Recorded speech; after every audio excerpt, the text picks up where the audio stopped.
Kabla ya taarifa hizi ambazo ni za ndani za Asili Kubwa ambazo tunabeberusha kutoka hapa Mbeya, Tanzania, naomba ikiwa wewe ni mgeni unatazama Tanzania ITV kwa mara ya kwanza, chukua sekunde moja tu, bonyeza patoni ya subscribe, washa kengele ili kuendelea kupata taarifa hizi kemkem za ndani na za Asili Kubwa kila wakati.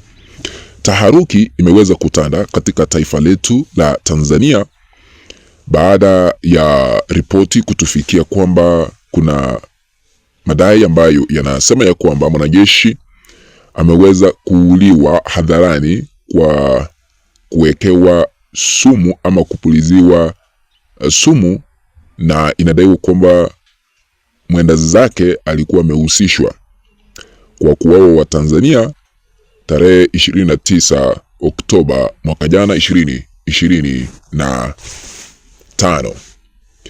Mwanajeshi huyu ameweza kuuliwa katika taifa letu la Tanzania. Amri jeshi mkuu ni Samia Suluhu Hassan, na sasa huyu ambaye ameuliwa ni mwanajeshi wake, kwa sababu yeye ndiye anatoa amri, yeye ndiye mkubwa. Sasa huyu ambaye ameuliwa ni mwanajeshi wake Samia Suluhu Hassan, na taarifa ambazo zinatufikia katika chumba chetu cha matangazo ni wazi kwamba mwanajeshi huyu ambaye ameuliwa kwa kuwekewa sumu aliweza kupuliziwa sumu akiwa kwa gari. Unavyotazama skrini yako, huyo ndiye mwanajeshi ambaye nazungumzia, anaitwa Ima. Vile unavyotazama skrini yako, huyo ndiye mwanajeshi ambaye nazungumzia, ameuliwa kupitia sumu na anafanya kazi pale JKT Mbweni. Ima huyo ambaye ni mwanajeshi alikuwa anafanya kazi kwa jeshi la polisi na ni miongoni mwa wale ambao walikuwa wanafuata maagizo, orders nyingi sana wakati wa maandamano ya mwaka jana kwa kuhusika katika mauaji ya 29 Oktoba 2025. Alikuwa mlinzi pale Mbweni, lakini watu ambao walimpulizia sumu hii hawajulikani kufikia sasa. Lakini kumbuka, kuna kiongozi wa TFF, yani Tanzania Freedom Fighters, aliweza kusema ya kwamba yeyote ambaye alihusika katika mauaji ya 26 Oktoba mwaka jana, chuma chao kimotoni na wataandamwa tu. Sasa hatuwezi kuelewa kama ni TFF, haijathibitisha, lakini kithibitisha tutawafahamisha. Na kufikia sasa mwaka huu wa 2026 ni watatu ambao ni maafisa wa serikali wameuliwa tangu Januari. Ima alikuwa anafanya kazi na askari Jose mwenye akukule katika kituo cha polisi Central cha pale Kawe. Inasemekana jambo hili ambalo linaendelea ni kulipiza kisasi,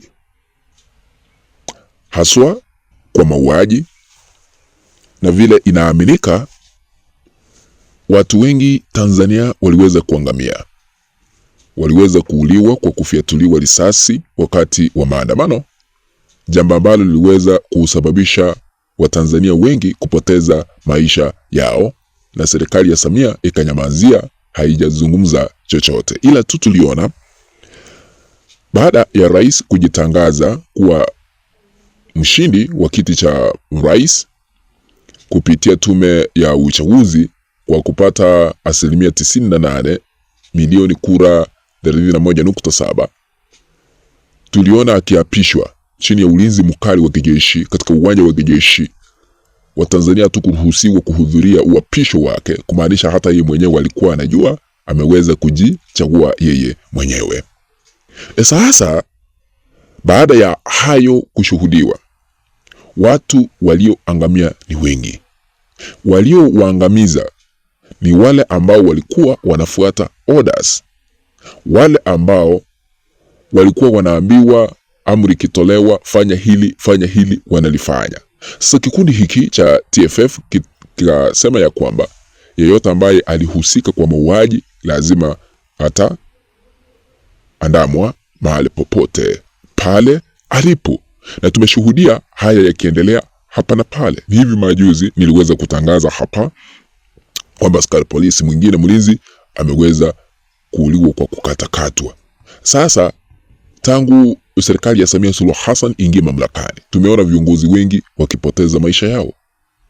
Wengi ni viongozi ambao wamechaguliwa, haijulikani ni kivipi wanakufa.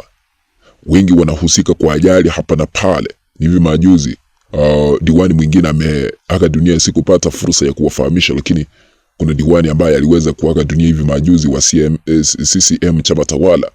Wabunge wameuawa, yani wamekufa.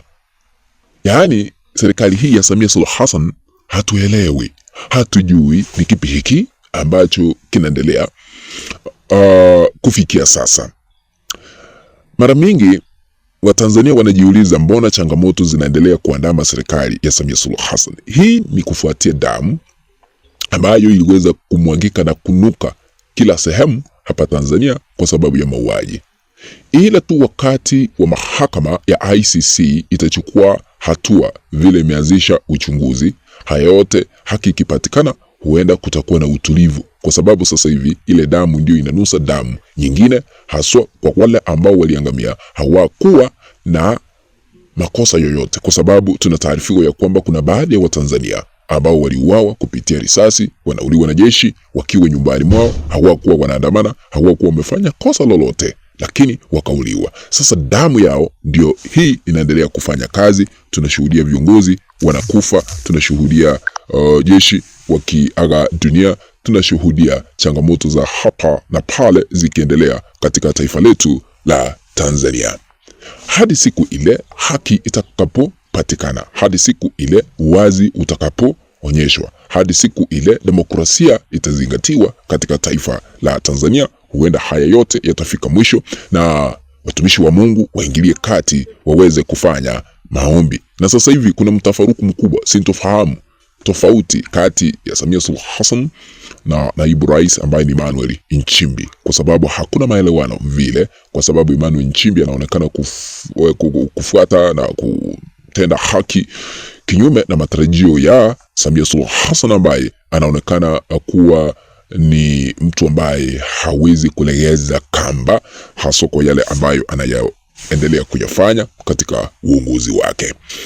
Naomba kutamatishia hapo, lakini tukipata taarifa zingine tutakuwa tunawajulisha kila wakati. Chukua sekunde moja ya mwisho, ikiwa hauja subscribe, nyeza batoni ya subscribe, washa kengele na tukutane baadaye. Kwa heri kwa sasa.